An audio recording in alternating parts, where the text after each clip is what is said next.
oui, nous allons en sa présence. Alors, quand nous sommes en présence du Seigneur, il faudrait qu'on respecte sa sainteté. Donc, c'est ce que Jésus-Christ nous a fait comprendre par le fait de chasser les vendeurs du temple. Et voilà ce que je pourrais dire de ce que j'ai lu et ce que j'ai retenu. Donc, je laisse les autres aussi continuer avec le reste de la lecture.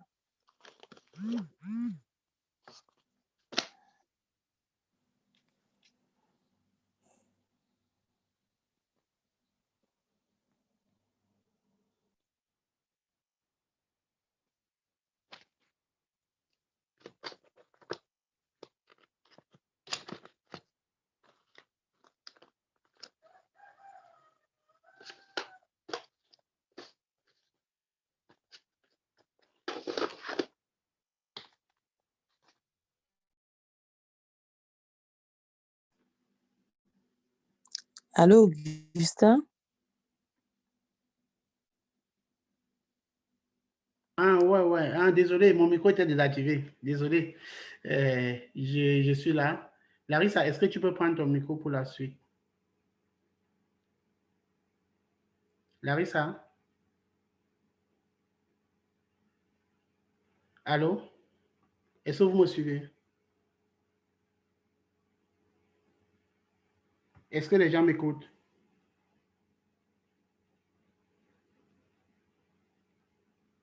Allô? Bah, moi, oui. Ah, ok. J'ai l'impression que Larissa ne m'écoute pas, soit elle parle, son micro est désactivé. Larissa, si tu m'écoutes, désactive d'abord ton micro. Il faut activer ton micro parce qu'il est désactivé. Bon, Junior, tu peux parler?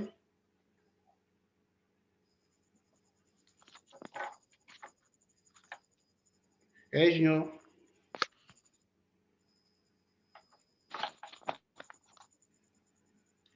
est-ce que Junior est là? Si tu parles, ton micro est désactivé. Il faut l'activer.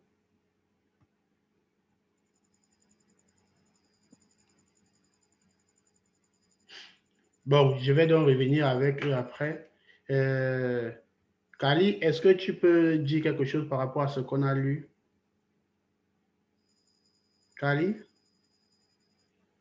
Oui, bonsoir d'abord, bienvenue. merci, bonsoir. Ok. Je rends grâce à Dieu que tu as pu t'en sortir aujourd'hui. La technologie, c'est pas évident, mais on essaie un peu de profiter de la technologie pour partager aussi la parole de Dieu.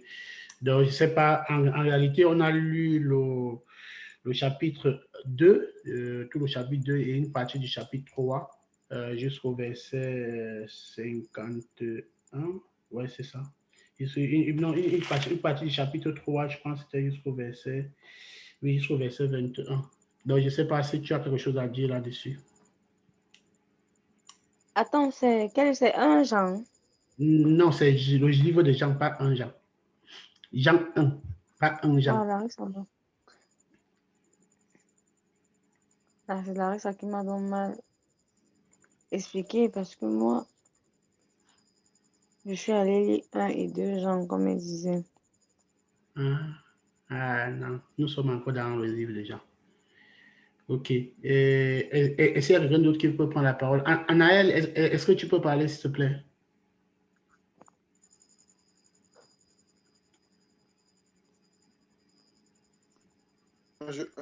C'est bon, j'avais un problème, désolé. Ok. Donc, je disais donc que ce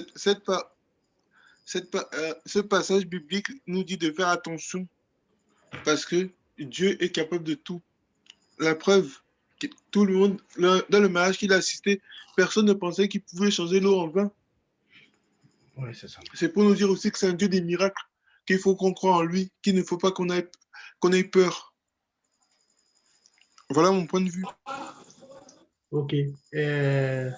Merci. Larissa, est-ce que tu peux nous dire ce que toi tu as retenu? Ou ce que toi tu aimerais partager?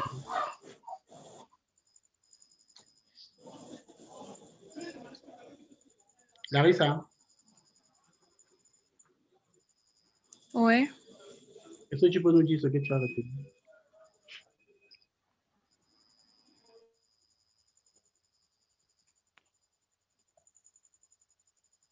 Tu nous suis? Oui, moi, pour ma part, le chapitre 2, bon, je vais regarder le verset 9, 10, 12, 4. Au fait, moi, je me suis penchée plus au niveau de la foi. Je me suis pensée plus au niveau de la foi parce que je me dis ici, Jésus nous interpelle à croire sans avoir vu, parce que les disciples ici ont cru en Jésus parce qu'ils ont vu ce miracle. Ça veut dire s'il n'y avait pas de miracle, ils ne devaient pas croire en lui. Alors Jésus nous interpelle à croire, à nous déverser vers lui sans toutefois réfléchir, sans toutefois attendre qu'il fasse quelque chose pour nous avant de venir à lui.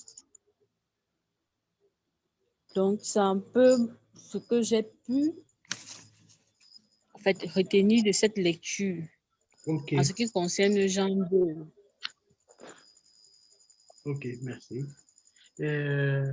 Nelly, est-ce que tu peux dire quelque chose?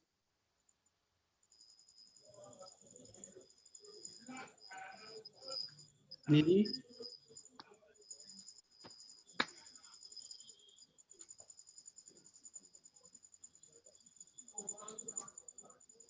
Allô, Nelly?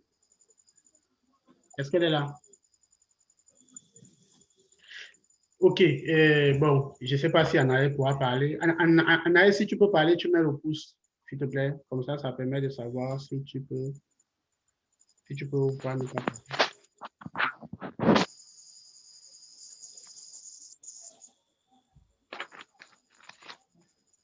Et Anaël, est-ce que tu peux parler? Je ne sais pas si Nelly aussi peut parler. Si elle ne peut pas parler, on va continuer pour ne pas... Bon, moi, je vais essayer de passer maintenant à la seconde phase, c'est-à-dire on se pose des questions. Donc, s'il y a des gens qui ont des questions, et après vous en posez et après on essaie de répondre. Moi, j'en ai quelques questions que je vais essayer de poser. Et c'est le micro de qui fait le cracra. Je pense que c'est le micro de Kali. Je vais d'abord le désactiver d'un coup. Allô? Oui. Je vous ai dit, s'il vous plaît, désactivez un peu vos micros quand vous ne parlez pas. Ça fait en sorte que ça évite les crac-crac. Il y en a qui utilisent les écouteurs. Du coup, quand il y a les crac-crac, c'est pas bon. Bon, moi, j'ai quelques questions. Selon vous, quand au niveau du verset 14 du chapitre 3, pour Nicodème, comment est-ce que vous pouvez qualifier l'attitude de Nicodème? Disons, pourquoi est-ce que Nicodème est venu voir Jésus de nuit? À votre avis, pourquoi? Pourquoi? Pourquoi est-ce que Nicodème était venu voir Jésus de nuit? Pourquoi est-ce qu'il n'est pas venu en journée? Parce qu'il était avec Jésus en journée. Mais il est venu de nuit par derrière. Pourquoi?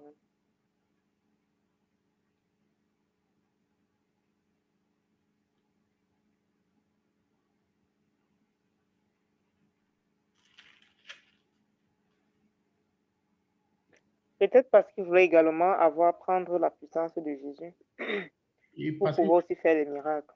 oui, ouais, il est venu de nuit parce qu'il voulait aussi faire des miracles. Ok, je vais noter vos questions. Je vais noter vos réponses. On va un peu faire comme à la maternelle. Merci pour la réponse, Anaël. Parce qu'il voulait aussi apprendre à faire des miracles. Ok.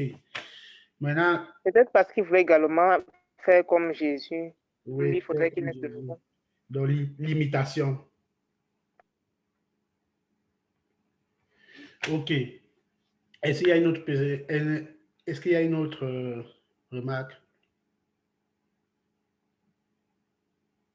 Peut-être pour avoir l'Esprit Saint, comme c'est écrit dans le livre, que peut-être pour avoir l'Esprit Saint de Jésus, pour avoir l'Esprit Saint, c'est pour ça qu'il est venu à nuit. Pour avoir l'Esprit Saint. Ok. Merci pour ta réponse. Alors, c'est parce qu'en fait, il a reconnu les miracles que faisait Jésus. En fait, il a reconnu que si cela ne venait pas de Dieu, il ne pouvait pas faire des miracles comme ça. C'est pour ça qu'il est allé le voir. Amen. OK. Et bon, est-ce qu'il y a encore une autre personne qui veut parler?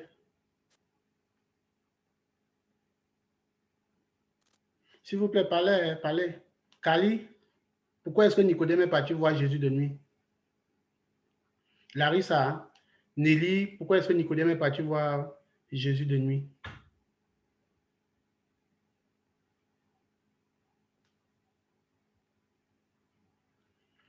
OK, on va continuer s'il n'y a pas d'autres réponses.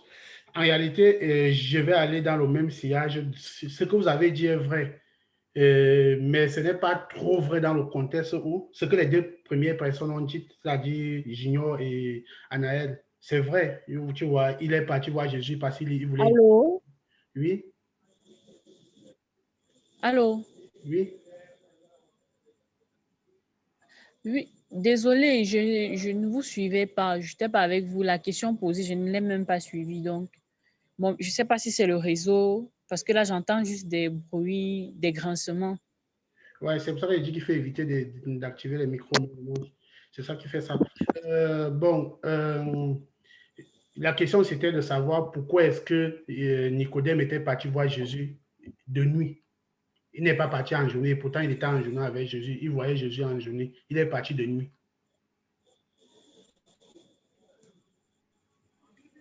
Tu sais pourquoi? Allô? Tu peux nous dire pourquoi? Ton micro est coupé, hein? Donc du coup, si tu parles, on ne t'écoute pas.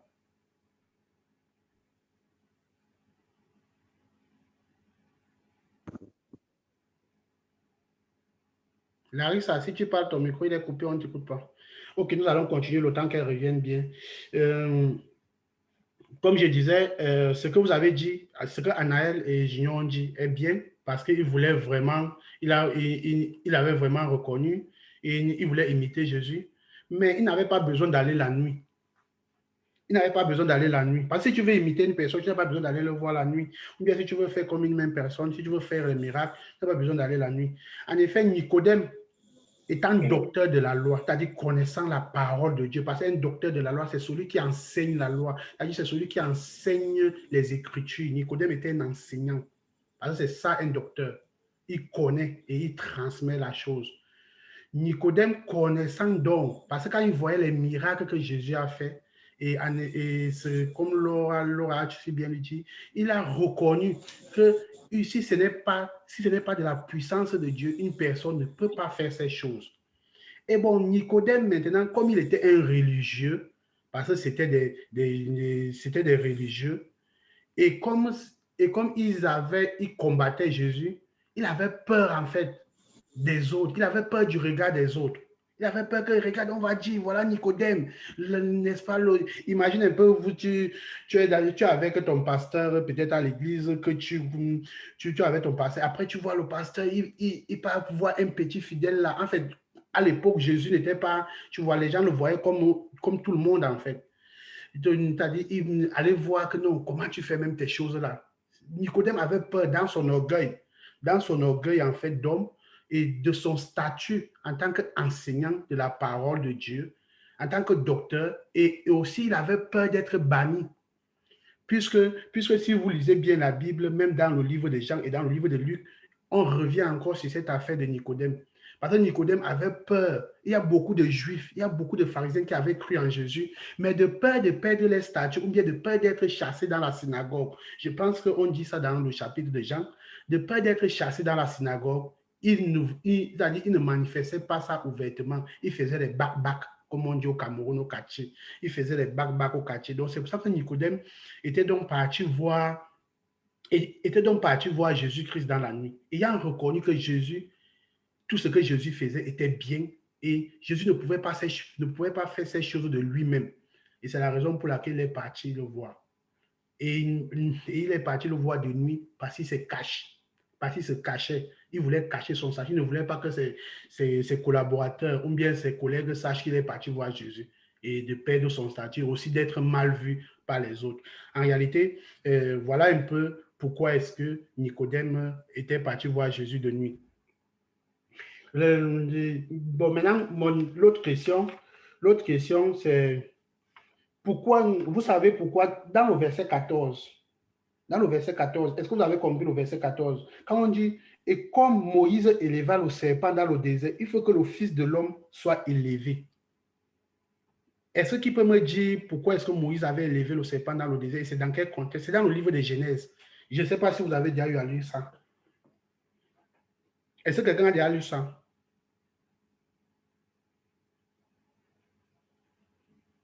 Allô? Allô? Et est-ce que les gens sont là? Ou vous êtes déjà fatigués?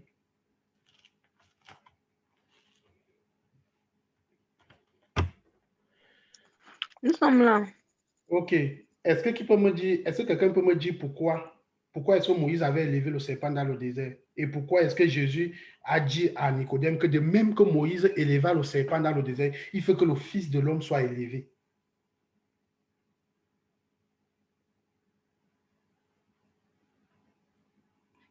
Est-ce que vous savez pourquoi?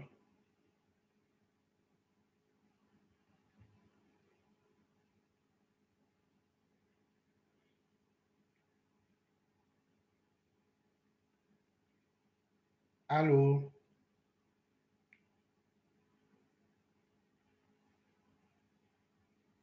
Allô? Allô? Oui, oui, oui, oui. Moi, je ne sais pas pourquoi. Ok.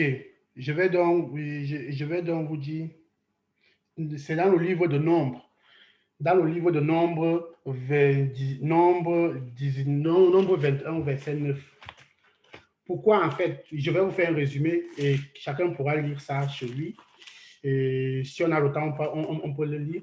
En réalité, c'est que dans le livre de Nombres, le peuple d'Israël avait péché contre Dieu. C'est-à-dire qu'ils ont murmuré contre Dieu et contre Moïse.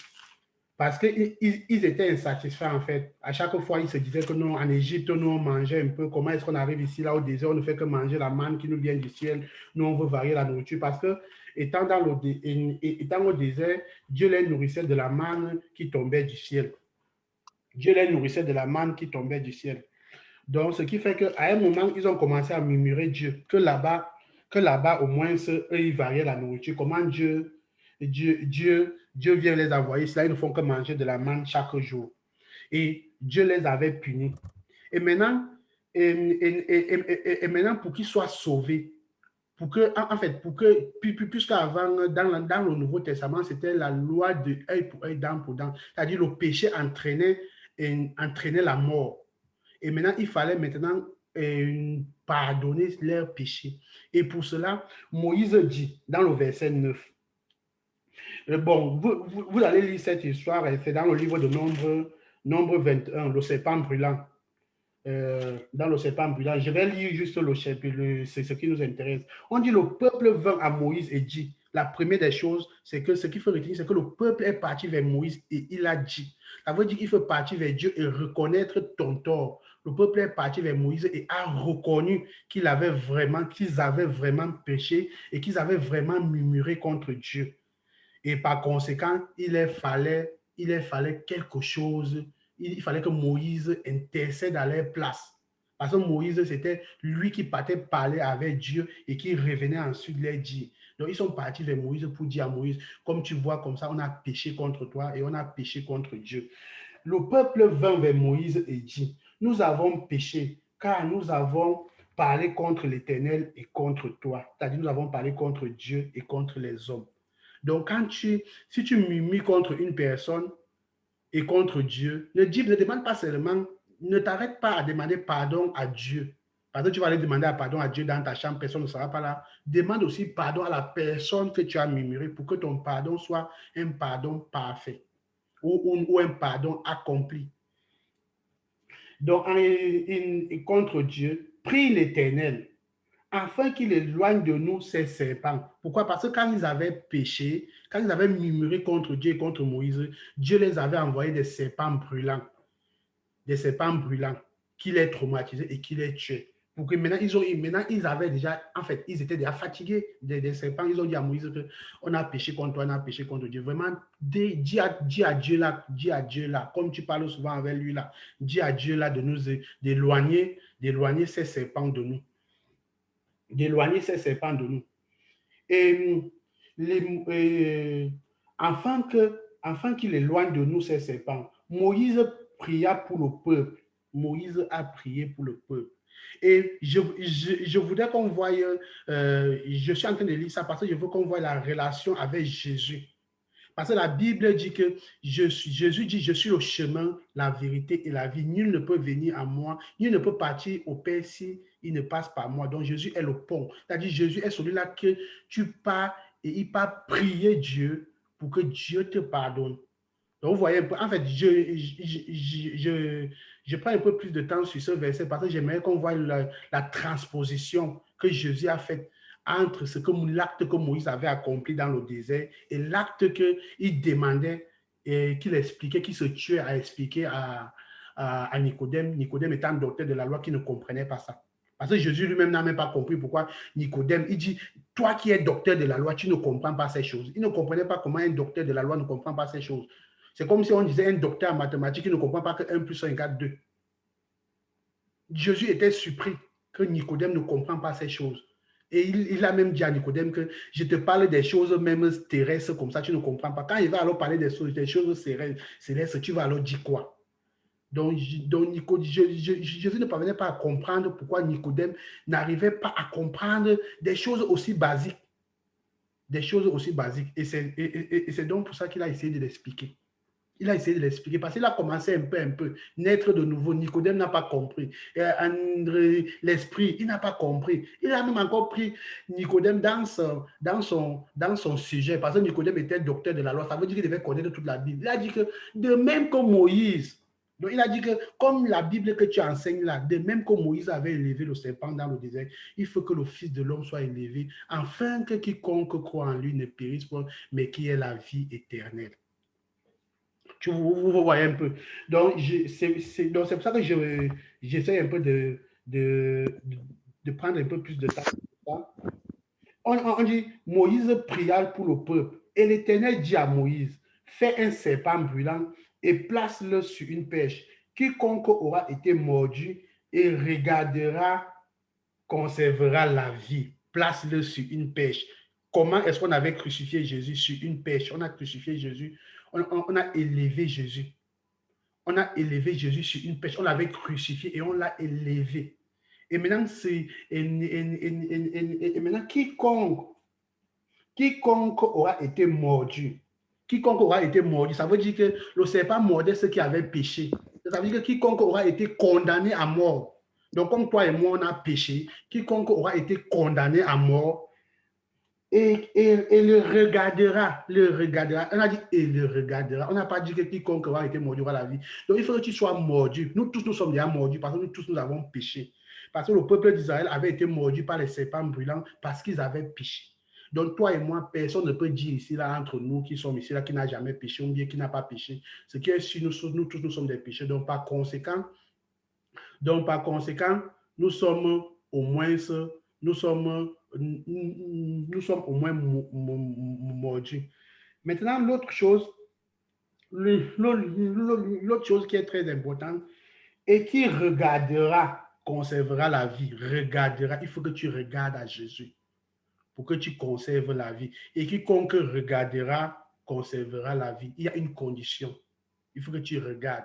L'essentiel, ce n'est pas d'être mordu. L'essentiel pour avoir la vie, il faudrait que tu regardes à Jésus. Moïse fit un serpent d'alun et le plaça sur une pêche. Quiconque aura été mordu par ce serpent et gardera le serpent d'alun conservera la vie. Donc, c'est pour ça que j'essayais donc de vous ramener ça à notre contexte, du jour. Pourquoi est-ce que Jésus avait dit, et comme le Moïse éleva le serpent dans le désert, il faut que le Fils de l'homme soit élevé, afin que quiconque croit en lui ait la vie éternelle, afin que quiconque regarde à Jésus. On ne peut pas croire à une personne qu'on ne regarde pas. Donc c'est de la même chose. Donc, c'est la relation, en fait, qu'il y avait entre ce que l'acte que Moïse avait accompli. Parce que les gens pensent que on a inventé, Jésus a inventé les choses. Jésus n'a rien inventé. La Bible dit qu'il n'y a rien de nouveau sur le soleil. Donc, tout ce qui existe, ce sont des actes qui ont été accomplis, mais d'une autre manière. D'une autre manière, même la Pâque. La Pâque existe depuis l'époque où le peuple d'Israël était en captivité en Égypte. Depuis quand la pauvre année que Dieu disait que vous frottez le sang sur vos linteaux et quand l'ange de la mort va passer, il va voir le sang et il ne va pas vous tuer. Et c'est de la même chose où maintenant on te dit que quand tu bois du sang de Jésus, c'est-à-dire quand tu as le sang de Jésus qui te couvre, en fait, quand tu as le sang de Jésus qui te couvre, quand l'ange de la mort passe, et tu es protégé. C'est la même chose. Mais les gens pensent que c'est quelque chose de nouveau. Mais en réalité, c'est quelque chose qui existe depuis. Mais c'était fait juste d'une autre manière, contrairement à cette manière d'aujourd'hui. Bon, avant de passer à une autre question, est-ce que quelqu'un a une question? Allô?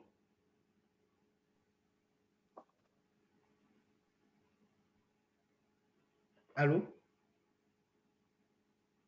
Allô? Vous m'écoutez? Oui, je t'écoute. Oui, oui, allô, je t'écoute. OK. Est-ce qu'il y a, Je te reçois bien. est-ce qu'il y a une question?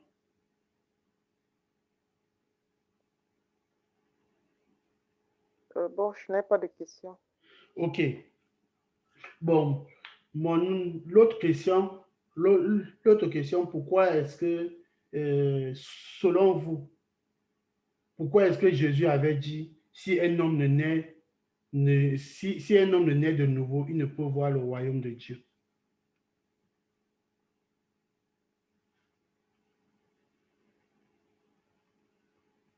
C'est quel verset, s'il te plaît? C'est le verset 3. Jésus lui répondit, en vérité, et je vous rappelle que à chaque fois que vous allez voir dans la Bible où on va parler de en vérité, ça veut dire qu'il n'y a pas d'autre ici. À chaque fois que Jésus disait en vérité, ça veut dire c'est ce qu'on appelle en mathématiques. Ça veut dire qu'il n'y a pas quoi? Il n'y a pas d'autre ici. C'est-à-dire c'est le seul chemin en fait. C'est ce qu'on appelle en mathématiques la condition sine qua non. Quand on dit en vérité, et vous allez voir que Jésus n'utilise pas en vérité dans la Bible n'importe comment. Regardez bien, vous lisez bien la Bible, vous faites la capture des versets où Jésus utilise en vérité, vous allez vous en rendre compte qu'il n'y a pas d'autre Jésus. C'est le seul chemin. C'est le seul chemin. Donc maintenant, pour revenir à la question, c'est pourquoi est-ce que Jésus-Christ avait dit, si un homme ne naît de nouveau, il ne peut voir le royaume de Dieu. Et selon vous, c'est quoi naître de nouveau? Parce que c'est un truc que les chrétiens utilisent. Je suis né de nouveau. On appelle ça les bonnes, c'est quoi les bonnes again. Voilà, les bonnes again. Au Cameroun, c'est un peu comme ça qu'on nous appelle. On appelle souvent les bonnes again. Donc, je ne sais pas. Pourquoi est-ce que Jésus-Christ avait dit ça?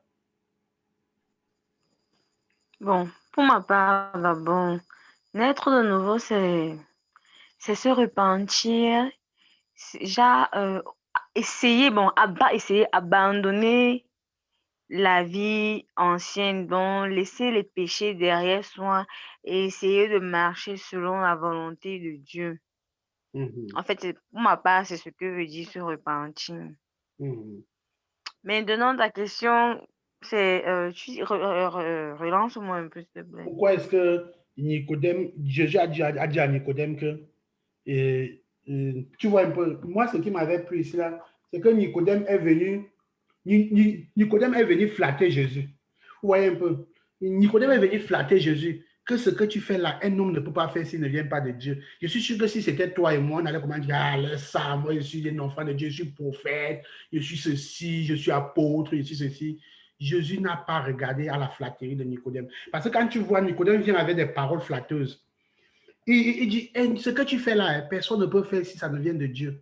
Jésus a vu le problème de Nicodème. Jésus a vu que Nicodème avait un problème, il n'avait pas encore accédé à la nouvelle naissance. Jésus lui a dit son vrai problème. Donc, moi, c'est l'attitude de Nicodème qui m'avait d'abord marqué parce qu'il est venu et il est venu.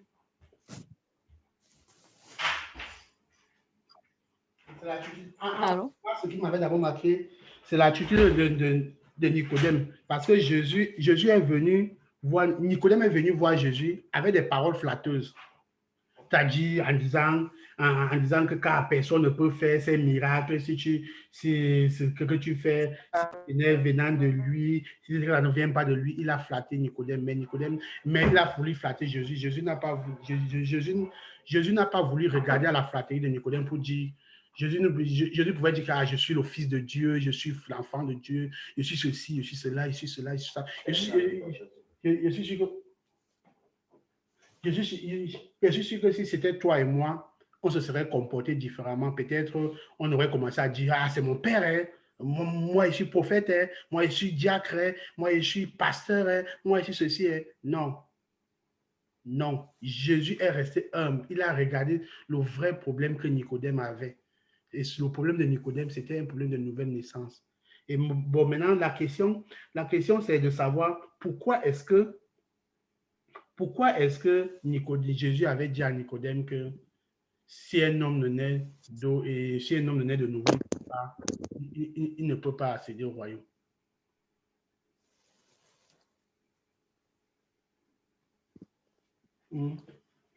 Pour moi, c'est parce que quand il le dit, c'est pour dire si un homme n'arrête pas ses anciennes habitudes, ne tue pas pour moi, c'est tuer la chair et faire vivre l'esprit. En quelque sorte, ça veut dire que tu dois tuer la chair et faire vivre. Je ne sais pas si c'est entre vous suivez, parce qu'il y a eu des grincements. J'ai suivi Augustin a posé une question tout à l'heure. Il demandait c'est quoi naître de. Oui, tu es avec nous. Ok. Donc, pour moi, c'est tuer la chair et faire vivre l'esprit. Ne plus penser comme un homme, mais penser comme Christ lui aurait pu faire. Abandonner ce que tu avais l'habitude de faire et faire ce qui va dans la volonté, ce que Dieu veut et attend de toi. Ok. Ok, c'est très bien. Est-ce que quelqu'un peut encore dire quelque chose? Oui, pour moi, naître de nouveau, c'est revêtir, c'est comme se purifier. Je vais aller dans le même sens que celle qui a repris la parole. C'est-à-dire, c'est vraiment abandonner les mauvaises habitudes. C'est de croire que Jésus-Christ est le Fils de Dieu. De croire que Jésus est le chemin, la vérité et la vie. Et c'est pourquoi il dit, si quelqu'un ne naît de nouveau, il ne peut voir le royaume de Dieu. Parce que pour voir le royaume de Dieu, il faut d'abord croire en ce royaume. Et pour croire en ce royaume, il faut croire que Jésus-Christ est le Fils de Dieu. Donc, moi, c'est dans ce sens que je peux un peu expliquer naître de nouveau. Ok. Merci. Et c'est autre chose. Nelly, pourquoi tu ne parles pas? Est-ce qu'elle nous écoute même, Nelly?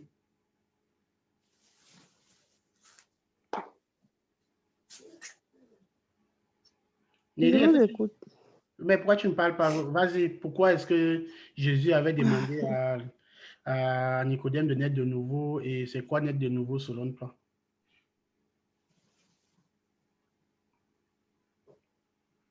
Vivre selon la volonté de Dieu. En fait, c'est ce que je pense.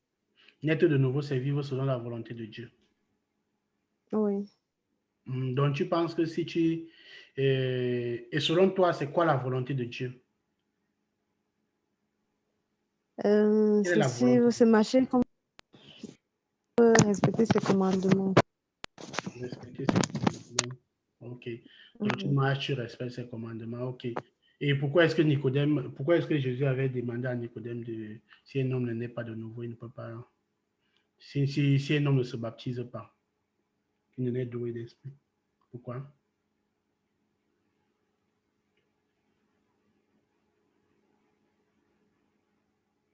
Tu sais, on peut partager le petit endroit, le chapitre 3 ici, là, même pendant 3 heures de temps. Bon, on va un peu évoluer. Le contexte, c'est que quand la Bible dit que il y a deux naissances.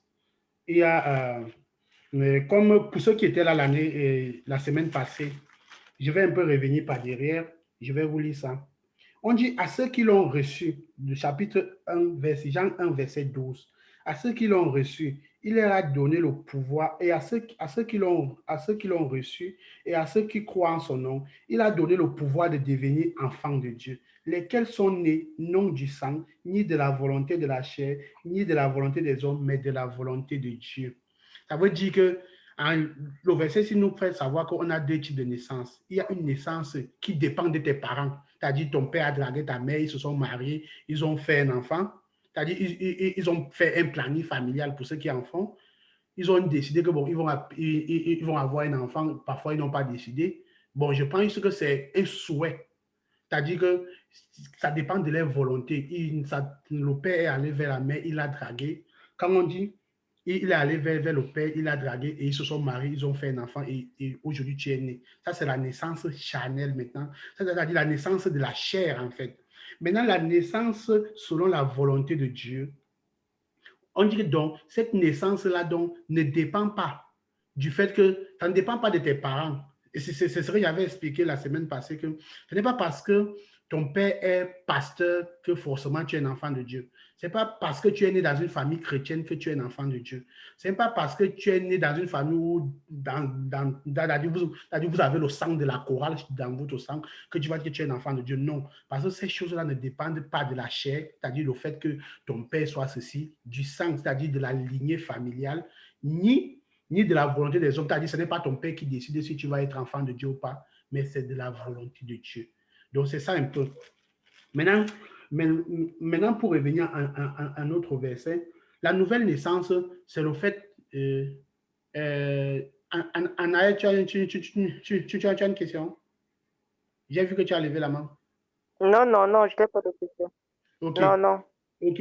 Maintenant, pour revenir à ceci, c'est qu'il y a la naissance charnelle, en fait. Cette naissance charnelle qui dépend de nos parents, de nos familles. Je suis Camerounais, je suis Banen.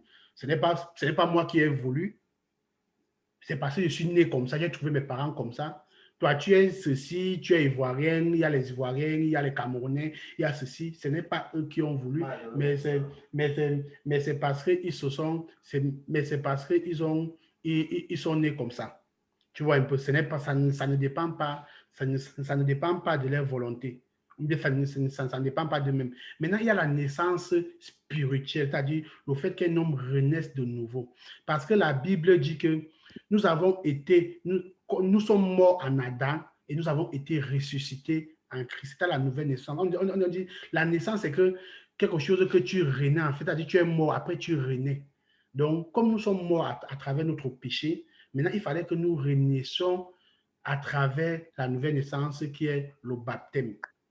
Mais maintenant, il dit, si un homme ne naît d'eau et d'esprit, l'eau, ça veut dire que tu te baptises. L'esprit, ça veut dire que...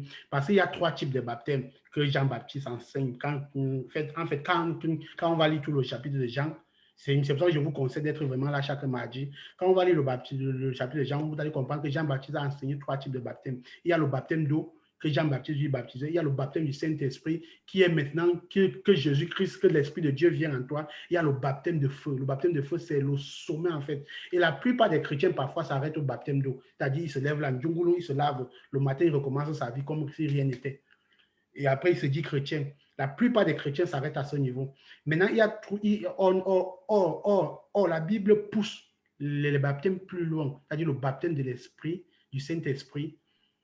Et quand tu reçois le baptême du Saint-Esprit, tu reçois les fruits de l'Esprit qui sont décrits dans Galates. C'est-à-dire tu peux parler en langue, tu peux imposer les mains aux malades et ils sont guéris, tu peux interpréter une parole, quelqu'un peut venir t'expliquer un problème, tu vois son problème, c'est-à-dire tu reçois en fait une puissance parce que l'Esprit de Dieu, c'est la puissance de Dieu en l'homme. Tu reçois cette puissance-là qui te permet donc de te mouvoir de manière en esprit, comme Jésus a dit, personne ne peut te voir. Parce que Jésus dit, comme l'esprit souffre, mais personne ne voit.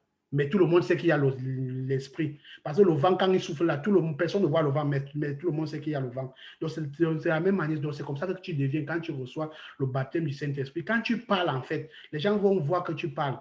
Mais ils ne vont pas, les gens vont savoir que tu parles, mais ils ne vont pas savoir mais ils ne vont même pas voir pourquoi, en fait, qu'est-ce qui te fait parler comme ça, ou qu'est-ce qui te fait guérir ça, parce que c'est un peu comme du vent, en fait. C'est un peu comme du vent. Et maintenant, c'est ce baptême-là, c'est Jésus-Christ qui baptise du Saint-Esprit. Et maintenant, il y a le baptême du feu qui est le dernier niveau de baptême. Qui est le dernier niveau du baptême. Quand on dit le baptême du feu, tu reçois le parler en langue. Les apôtres avaient reçu le baptême du feu pendant la chambre haute, quand ils étaient dans la chambre haute pendant la Pentecôte. Si vous lisez le livre des Actes des Apôtres, où Pierre décrit cela, quand ils avaient reçu le baptême de feu, quand ça descend, même ton voisin, s'il est païen, ça le prend. Et il est transformé, puisque la Bible dit que quand le baptême, quand la puissance de Dieu était descendue, les gens ont commencé à prophétiser, c'est-à-dire ceux qui étaient aux alentours, les gens ont commencé à parler à langue, même Pierre lui-même n'a pas compris. Pourquoi? Parce que ça n'est pas une personne, c'est une puissance, en fait, c'est le feu, quand ça descend, ça prend tous ceux qui sont aux alentours. Donc c'est un peu ça. Donc c'est ce que Jésus essayait un peu d'expliquer à Nicodème, que bon, il fallait qu'un homme renaisse de nouveau. Et Nicodème, malgré toute son intelligence de docteur, pensait qu'il fallait encore entrer dans le sein de sa mère et qu'on le raccouche. Il a compris ça de manière charnelle. Alors que Jésus parlait des choses spirituelles. Jésus parlait des choses célestes. Et c'est pour ça que Jésus lui a dit, comment, Antoine, tu vois, je te parle des choses les plus simples, tu ne comprends pas. Comment est-ce que tu vas te comporter quand je vais parler des choses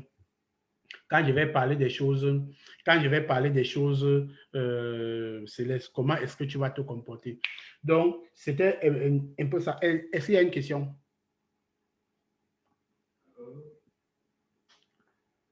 Est-ce qu'il y a une question? Allô, vous êtes là? Moi, je n'ai pas de question. Bon, bientôt... Nous sommes là, je suis là. Ouais, bientôt on va arrêter. Il ne faudrait pas que je vous assomme trop.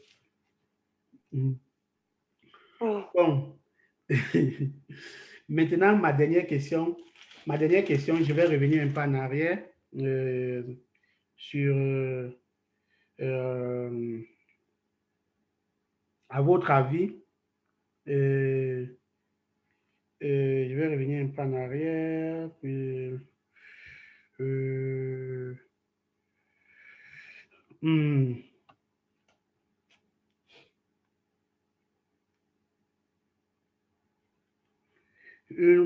pourquoi est-ce que les gens, à votre avis, pourquoi est-ce qu'il y avait beaucoup de gens qui vendaient les choses à l'église?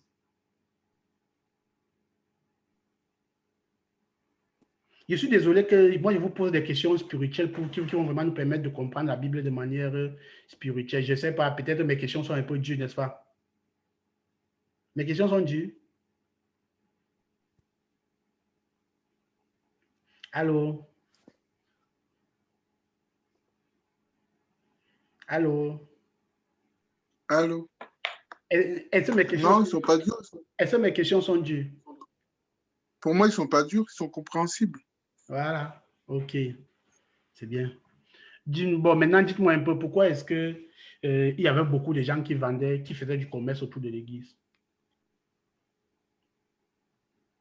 Mais parce que, en fait, il y en a qui ne... Oui, vas-y. Julien, attends un peu, Anna, parle, s'il te plaît. Au moins, comme quand une femme décide de parler, on lui donne d'abord la parole. Allô? Oui, Anna? Non, je n'ai pas bien suivi. Le réseau est instable chez moi, donc je n'ai pas suivi la question. La question, c'est de savoir pourquoi est-ce qu'il y avait beaucoup de gens qui vendaient des choses à l'entrée de l'église. C'est-à-dire dans le chapitre 15 du chapitre 1, dans le verset 15 du chapitre 1, autant pour moi, je vais y arriver. Voilà. Il trouva dans le temple les vendeurs de bœufs, de brebis, de pigeons et les changeurs. Il a dit que pourquoi est-ce qu'il y avait tous ces commerçants autour du temple? À votre avis?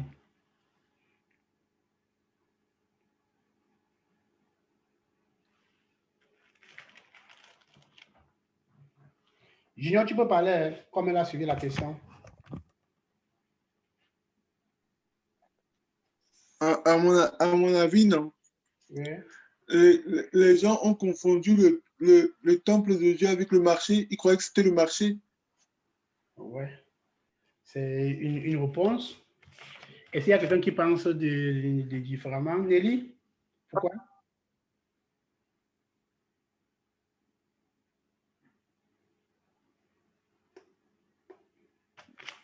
Moi, je peux parler en attendant Oui, vas-y. qu'elle se prononce. Oui, vas-y. Donc, en réalité, les gens, puisqu'ils savaient que généralement, ceux qui vont à l'église, ils font des sacrifices. Ils font des sacrifices, donc les gens ont pris l'église comme un lieu de commerce. Et ils allaient donc pour se faire de l'argent et non pas pour prier. Et c'est ce qu'on observe encore de nos jours. Généralement, dans les temples, il y a des gens qui viennent qui viennent pour faire uniquement du commerce et rentrer. Or, Jésus, il appelle donc, il veut donc refaire la maison, le temple de Dieu. Il veut faire comprendre aux gens que ce n'est pas un lieu de commerce, mais c'est un lieu de prière. C'est-à-dire, même si tu veux venir, tu veux faire du commerce, sache que la première mission de ce lieu, c'est de prier. Donc, les gens y allaient pour faire du commerce, et c'est pour se faire de l'argent. Amen. Et c'est pourquoi le Seigneur, Dieu dit donc, il va détruire le temple et rebâtir en 3 jours. Ok. Nelly? Nelly? Est-ce qu'elle nous suit?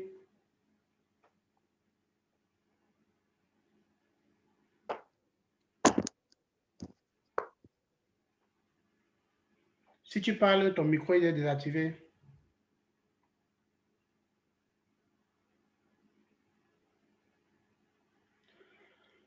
Ok. Bon. Je vais essayer d'apporter un complément. Ce que tu as dit en est très juste parce que les gens partaient vendre toutes ces choses à l'entrée du temple parce qu'ils savaient que les gens achetaient pour faire des sacrifices à l'intérieur, pour faire des sacrifices. Oui, oui, c'est très bien. Et comme Junior a aussi dit, ils ont confondu en fait. Ils ont aussi confondu la maison de Dieu à un centre commercial. Et je pense que c'est ça qui a d'abord fait en sorte que Jésus se fâche. Parce que pour lui, il ne trouvait pas normal que les gens essaient d'assimiler la maison de son père ou la maison de notre père à un lieu de commerce. Et ça, c'était les raisons. Moi, je vais ajouter une troisième raison. C'était aussi parce que la Pâque était proche. Il y avait la Pâque et aussi parce qu'on savait que, bon, à l'église, il y avait beaucoup parce que à l'époque de Jésus, pendant la période de Pâques, les gens quittaient de partout pour venir, pour venir dans les temples à Jérusalem. Donc, les gens quittaient de partout ailleurs. Et c'est d'ailleurs dans ce même stade que l'eunuque éthiopien avait raconté le diacre Philippe, il s'est fait baptiser parce qu'il venait comme ça pour accomplir ce rituel-là. En fait, c'était les religions. C'est-à-dire que c'était un peu comme un lieu de pèlerinage où ils venaient.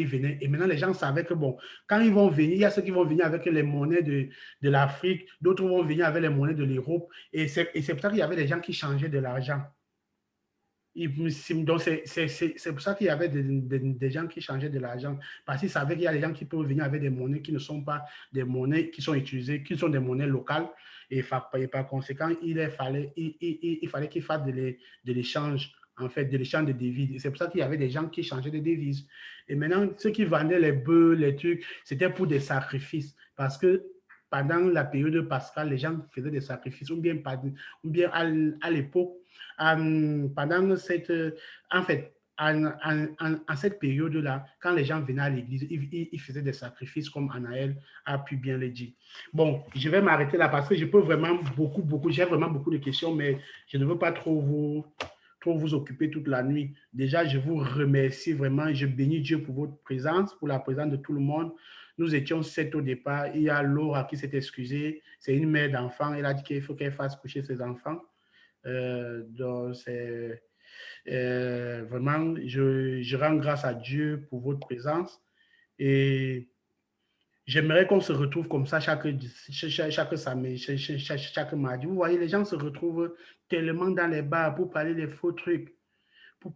Bon, je ne veux pas dire les faux trucs parce que c'est insultant, mais pour parler des choses qui n'édifient pas, pour parler des choses qui ne construisent, qui ne transforment pas l'homme, qui ne t'amènent pas à te poser les vraies questions sur ta vie, qui ne t'amènent pas à faire un changement, tu vois. Et c'est pour ça que dans mon message, j'ai essayé de dire aux gens que mon peuple périt faute de connaissances.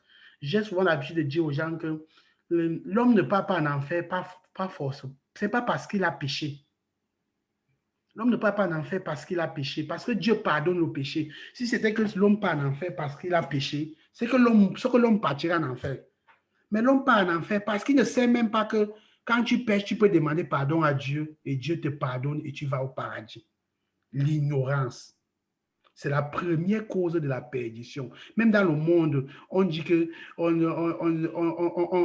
dit que l'ignorance, en fait, l'ignorance, c'est-à-dire que quand quelqu'un, si quelqu'un te déteste, qui te refuse l'accès au savoir, ou bien il te bat l'accès à la connaissance, parce que c'est pire que la mort, parce que la connaissance libère.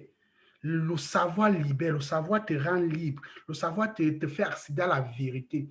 Et donc, moi, je dis toujours aux gens, tu ne vas jamais aller en enfer parce que tu as péché. Tu vas aller en enfer parce que tu ne sais même pas que le fait que j'ai péché, il y a Jésus-Christ qui existe, qui est mort sur la croix pour mes péchés et que je peux demander pardon et que je peux me repentir de mes péchés et après aller au paradis. Il faut d'abord connaître ça. Et pour connaître ça, il faudrait que tu lises la Bible. Parce que c'est dans la Bible qu'on t'explique tout ça. Donc, c'est pour ça que moi, je vous invite vraiment, invitez aussi d'autres personnes. Comme j'ai dit, le maximum, c'est 10. C'est pour éviter qu'on soit très nombreux, pour éviter que ça fasse des bruits. Parce que ce n'est pas la multitude. La Bible dit que le problème, ce n'est pas la multitude. Il faut seulement quelques personnes, il faut seulement 2 ou 3 personnes qui sont là en esprit et en vérité, qui peuvent vraiment servir Dieu et qui ont vraiment cette volonté-là. Donc, chaque mardi, essayons de nous retrouver pour... Si vous avez des problèmes, je mets le lien en journée. Pour ceux qui ont des problèmes, testez le lien en journée pour qu'en soirée, qu'on n'ait pas vraiment à dire, ça, le micro ne donne pas, ceci ne donne pas. Testez tout en journée. Comme quand tu pars pour ton travail le matin, tu repasses tes habits la nuit. Quand tu pars pour ton travail, quand tu pars pour un entretien, tu le prépares. Pourquoi est-ce que les choses du monde, c'est-à-dire les choses qui nous donnent, qui nous donnent des choses qu'on va mourir et qu'on va laisser tout ça? Quand un homme meurt, il ne part avec rien. La pauvre année, le jour où tu meurs, même tes propres habits, on ne t'enterre pas avec. C'est pour te dire que tout ce que tu as fait là, c'est pour les autres. Pourquoi est-ce que l'homme prend du sérieux tellement pour faire les choses du monde, mais pour faire les choses du Dieu, il prend à la légère? Donc vraiment, à ce niveau-là, je fais l'effort de vous envoyer, et je ferai l'effort de vous envoyer toujours le lien en journée pour que vous ayez le temps de tester les micros, les ceci, les cela. Vous pouvez vous connecter, on teste, on teste, on teste. Comme ça, en soirée, que tout soit bien. En soirée, que tout soit bien. Et priez. Priez parce que il y a une chose que le diable n'aime pas. C'est le fait que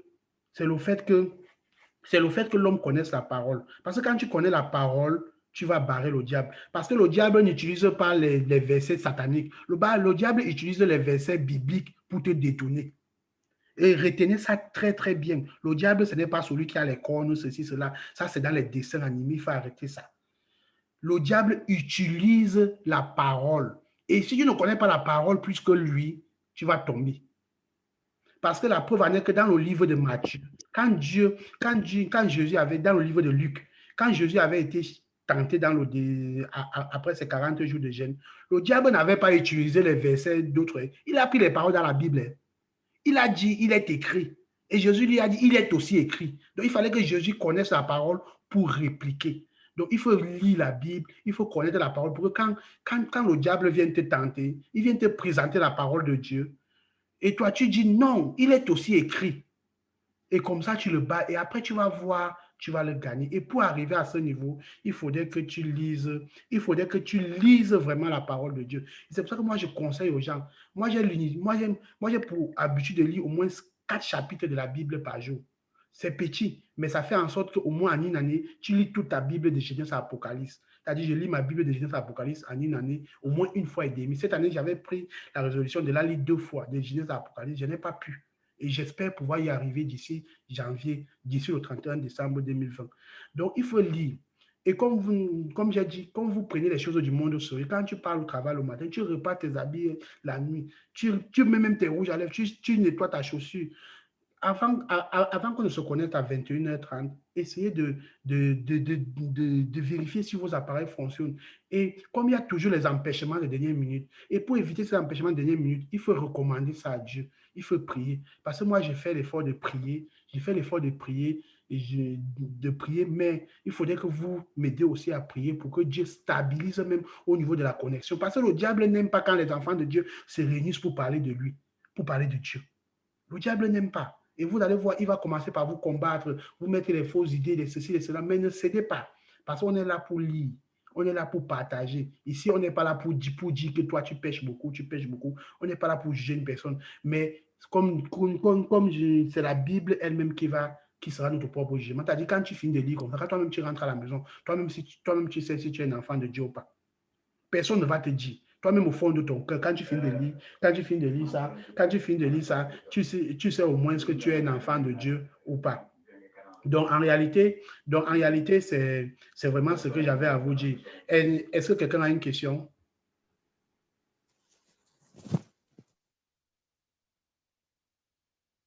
Ou bien quelqu'un a une conclusion. Si quelqu'un veut parler, il peut prendre la parole. Si ton esprit te demande de dire quelque chose, n'aie pas peur. Il faut dire. Augustin, on lit quel livre là?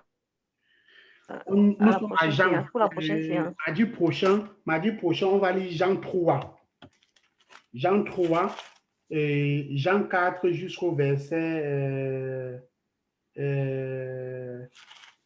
Jean 3, il n'est pas trop long, il n'y a pas grand-chose qui nous reste. On va lire Jean 3 et Jean 4 jusqu'au verset 42. Vous pouvez le noter et comme ça, vous pouvez le lire en avant, le préparer. Comme ça, quand vous venez, vous avez déjà des questions. Vous voyez un peu. Donc, on va lire Jean 3 et Jean 4 jusqu'au verset 42. Oui. On finit Jean 3 et on lit Jean 4. Jean 3, vous êtes arrêté où? On s'est arrêté au verset 21. Donc, tu vas commencer au niveau du verset 22. C'est jusqu'au verset 36. Et quand tu finis, tu commences Jean 4 et on va jusqu'au verset 42. Ok, merci. Ok, merci à toi. Est-ce qu'il y a une autre question?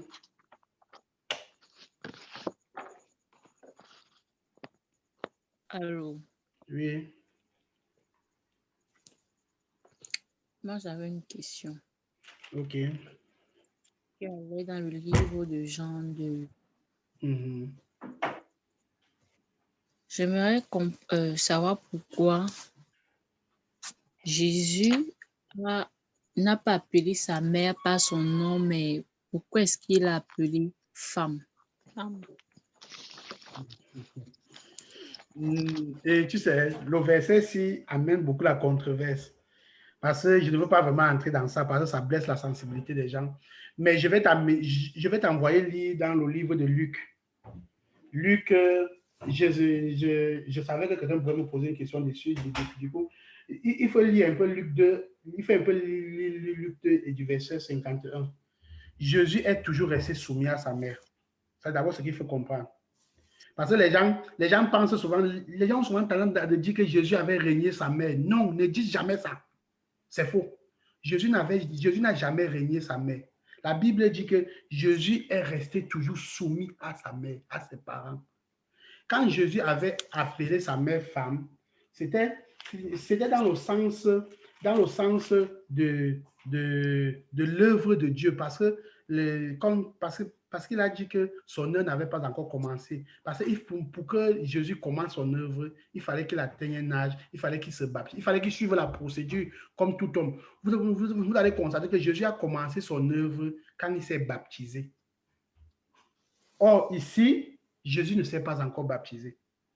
Jean-Baptiste n'a pas encore baptisé Jésus. C'est pour ça que Jésus avait dit que mon heure n'a pas encore commencé. Mon heure n'est pas encore arrivée, je veux dire. C'est ça que Jésus avait dit, que mon heure n'est pas encore arrivée. Est-ce que vous me comprenez bien? Parce que les gens comprennent ça mal. Les gens pensent que Jésus avait régné sa mère. Enlevez ça dans vos têtes. Jésus n'a jamais régné sa mère. Jésus est toujours resté soumis à ses parents. Il faut lire la Bible dans le livre de Luc. Et tu vas comprendre, on dit ça, que Jésus est toujours resté soumis à ses parents. Et maintenant, Jésus avait dit femme, c'était par rapport à son œuvre.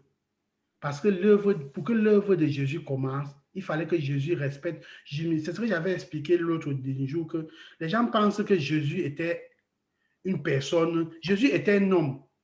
Jésus était un homme. J'ai expliqué ça la dernière fois, que Jésus était un homme. C'était Dieu dans la peau d'un homme. Parce que Jésus pouvait ressentir les émotions que toi et moi on ressent. Quand Lazare était mort, Jésus a pleuré.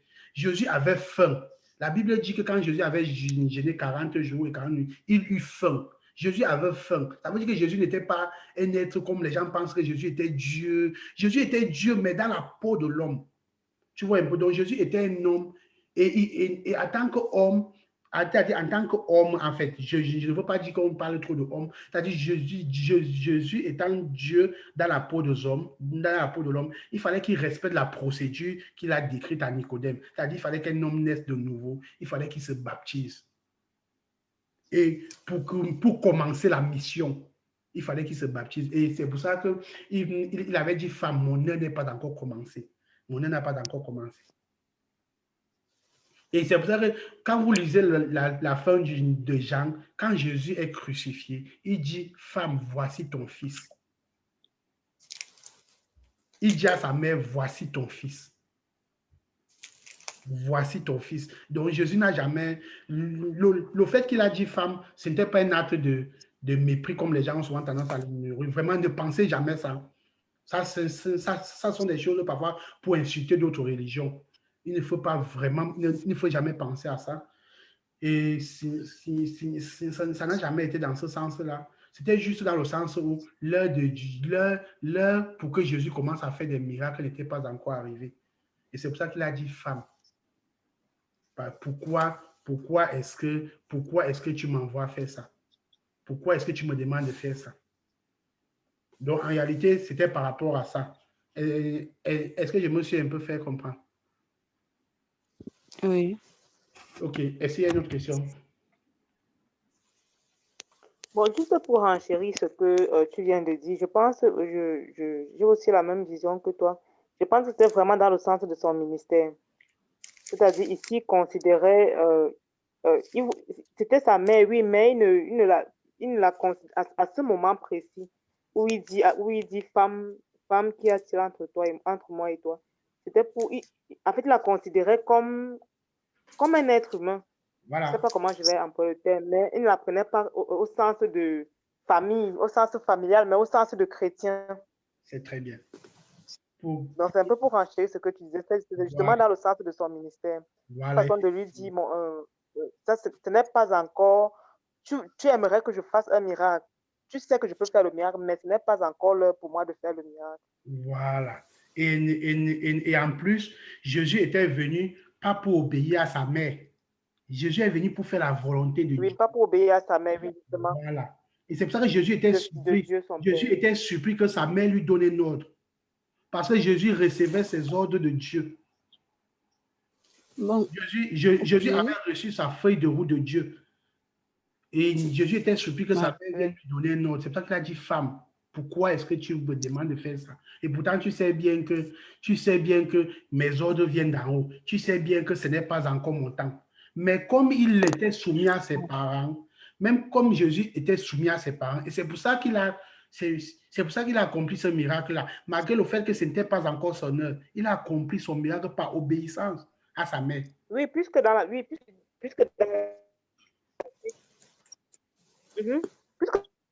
la suite, il finit par accomplir ce que, en fait, par accomplir ce qui devait, par faire ce qui devait se passer. Voilà, ce que sa mère lui a demandé. Il transforme l'eau en vin, justement. Voilà, effectivement. Ce que sa mère lui a demandé de faire. Voilà, et ça, c'était par obéissance. Ce n'était pas parce que son heure était encore arrivée. C'était par obéissance.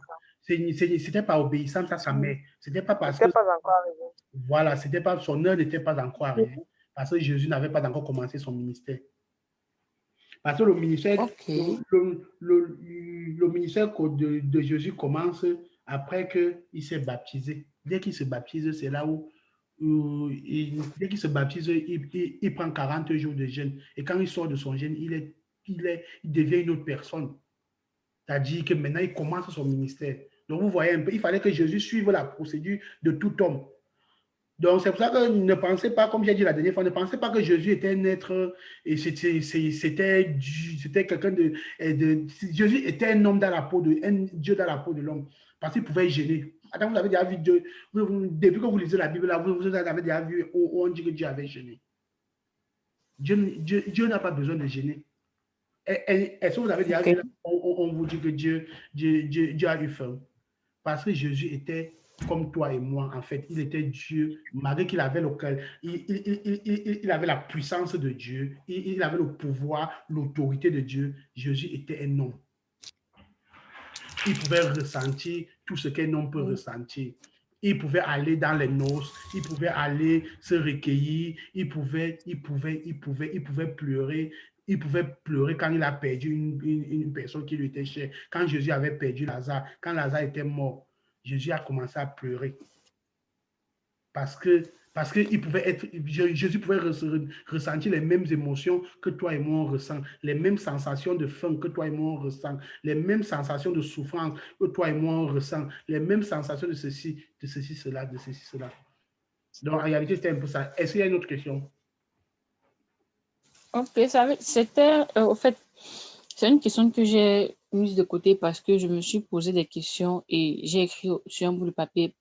Moi, je me disais, parce que ma pensée n'était pas qu'il avait manqué du respect à sa mère, mais je me suis dit que il était étonné que sa mère vienne vers lui poser la question, au fait, lui dit que il y a plus de vin. C'est pour ça qu'il a, moi, c'était ma pensée, donc je voulais, au fait, quand sa mère est venue vers lui pour dire il y a plus de vin, c'est pour ça qu'il a appelé sa mère femme, parce qu'il s'est posé la question de savoir comment ma mère peut venir me poser cette question. Pourtant, elle sait que moi, je ne réagis pas selon la chair, selon les hommes, mais selon le Saint-Esprit et Dieu. Donc, c'est dans ce sens que j'étais en train de passer. Je ne sais pas si j'étais en train de me tromper. Alors, voilà pourquoi j'ai posé la question, parce que je l'ai mise de côté depuis. Non, c'est très bien pensé. Honnêtement, c'est très bien pensé. Ça, c'est tout à fait bien pensé. Oui, ça va justement dans le même sens que on essaie d'expliquer. Ok, merci. Oui. Donc Jésus lui-même était surpris que sa mère vienne lui donner les ordres. Et pourtant, Jésus recevait ces ordres de Dieu. C'est un peu comme si tu étais en train de travailler avec une personne, tu reçois les ordres de ton patron et que c'est quelqu'un qui vient peut-être là, qui vient d'arriver là, il vient te donner les ordres. Tu vas l'appeler, oh monsieur, c'est pas vous qui me donnez les ordres, mes ordres viennent d'en haut. C'est-à-dire même si c'est ton père en fait. Si vous êtes dans le cadre, parce que la mission de Jésus, c'était dans le cadre professionnel. Hein. Jésus était venu pour une mission. C'est comme quand tu pars dans ton lieu de travail, là, on te donne ta mission, tu as ta feuille de mission, on dit ta feuille de route. Quand Jésus venait, il avait sa feuille de route tracée. Il connaissait déjà ce qu'il allait faire. Donc, il connaissait sa mission, il connaissait ce qu'il devait faire. Donc, tout était déjà tracé.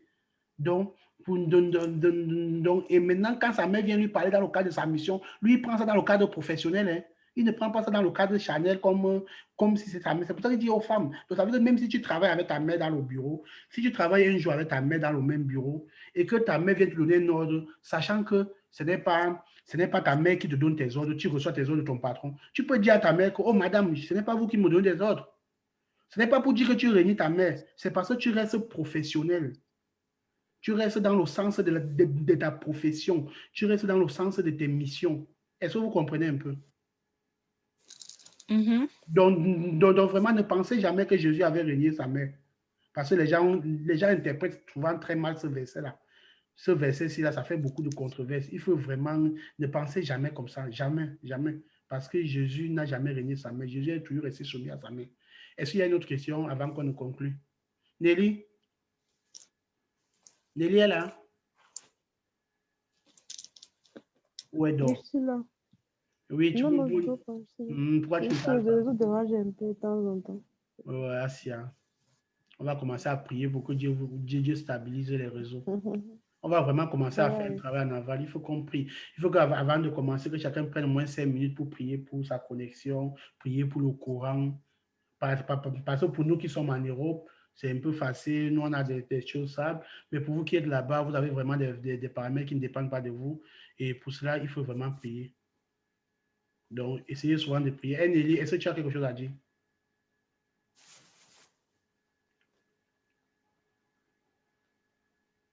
Non, mais je pense que la prochaine fois, ce sera la première fois.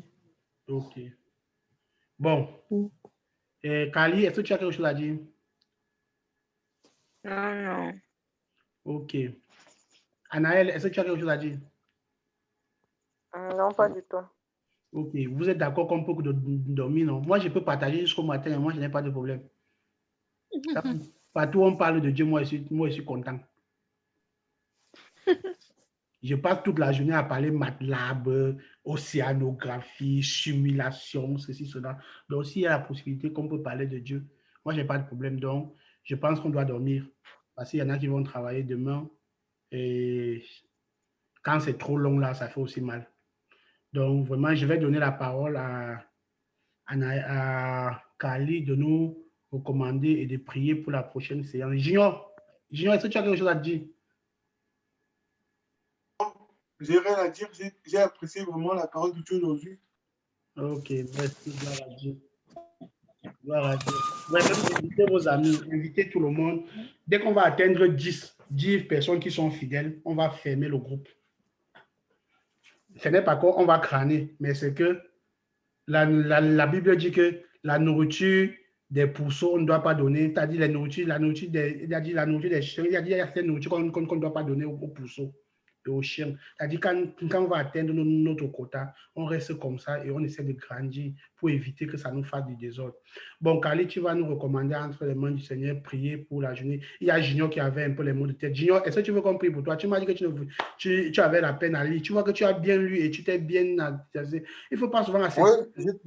Voilà, il faut pas, la tête. Voilà, il ne faut pas souvent accepter que le diable vous mente que je suis malade et je suis ceci, cela. Il faut combattre ça.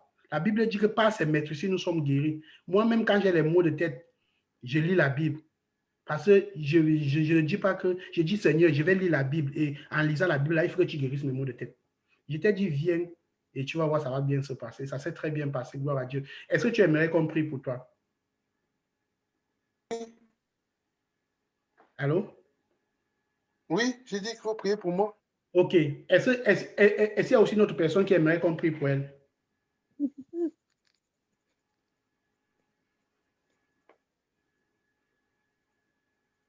Allô? Bon, nous allons prier pour Junior qui a les maux de tête. Et nous allons prier. La Bible dit que c'est par ses maîtres si nous sommes guéris. Et Dieu guérit toutes les maladies. Donc nous allons prier pour que Dieu le guérisse de ses maux de tête. Élevons nos voix et prions. Seigneur, vous pouvez prier dans vos cœurs ou vous pouvez activer vos micros pour prier, ça dépend de vous. Nous te bénissons et nous te rendons grâce. Seigneur, je voulais te bénir et te magnifier pour la vie de Junior. Seigneur, merci pour sa présence. Oh Seigneur, il m'a écrit à 30 minutes pour me dire qu'il a mal à la tête, qu'il ne pourra pas assister. Mais Seigneur, je lui ai demandé d'assister. Parce que Seigneur, je voulais qu'il soit là pour écouter ta parole. Seigneur, je te prie, je te le recommande entre tes mains. Je prie que tu le guérisses de ses maux de tête. Je prie, Seigneur, pour que tu étales ta main puissante de guérison sur lui, afin qu'il retrouve la guérison totale au nom de Jésus-Christ. Amen. Est-ce que quelqu'un a un autre sujet de prière?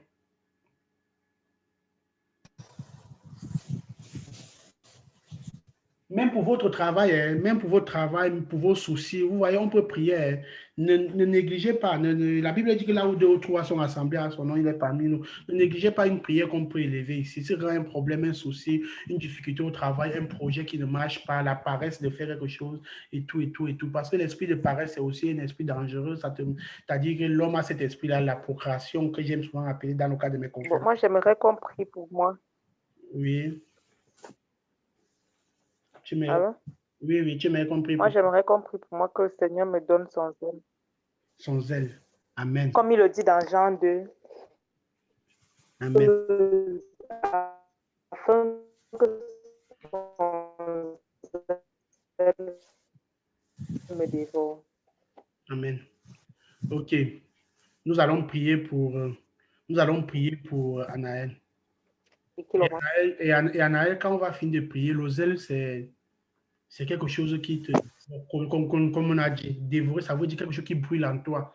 Et pour arriver à ce niveau, il faudrait que tu te fasses la pression, que tu te mettes que tu te fasses violence, pas pression, que tu te fasses violence, c'est-à-dire que tu prennes l'initiative de lire ta parole, de prier Dieu. Ne dis pas que je suis pécheur, je ne vais pas lire Dieu, je fais les mauvaises choses, jamais. Le diable trompe souvent les gens. Lis la Bible. et l'abandon du péché va venir d'elle-même. Lis d'abord.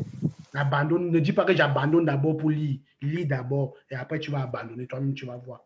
Et tu ne vas même pas savoir d'où est. Et tu ne vas même pas te rendre compte du moment où tu as abandonné. Donc vraiment, nous allons prier pour Anaël. Seigneur, nous te bénissons et nous te rendons grâce.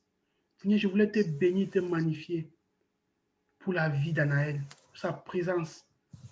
Oh Seigneur, tu dis dans ta parole, Seigneur, Papa, oh Dieu, que la connaissance, oh Seigneur, Papa, oh Dieu, la vérité libère. Le zèle de ta parole. Oh Seigneur, je prie, Seigneur, Papa, oh Dieu, pour que tu impartisses, oh Seigneur, Papa, oh Dieu, dans la vie d'Anaël, le zèle de ta parole, la crainte de ton nom. Parce que la Bible dit que la crainte de Dieu est le début de la sagesse. Oh, la sagesse divine, la sagesse de Jésus-Christ, la sagesse qui libère, la sagesse, oh Seigneur, Papa, oh Dieu, qui procure, Seigneur, Papa, oh Dieu, du bien-être et de la paix dans le cœur. Seigneur, je voulais te prier, que tu lui donnes la force, Seigneur. Oh Seigneur, je voulais éloigner d'elle tout esprit malveillant. Oh, tout esprit, Seigneur, Papa, oh Dieu, qui pourrait l'empêcher, les fausses doctrines. Oh Seigneur, Papa, oh Dieu, les inquiétudes, les soucis du monde, les soucis de la réussite, les soucis, oh Seigneur, les soucis. Oh Seigneur, je prie que tu prennes contrôle de tout ça, afin qu'elle ne soit perturbée de rien. Oh Seigneur, je prie au nom de Jésus, afin que Seigneur, Papa, oh Dieu, que tu permettes qu'elle puisse te servir avec crainte et tremblement, qu'elle puisse lire de ta parole, te prier chaque jour, afin qu'elle puisse grandir en esprit et en vérité. Au nom de Jésus que j'ai prié. Amen. Est-ce qu'il y a encore une autre verset? Est-ce qu'il y a encore un autre sujet de prière?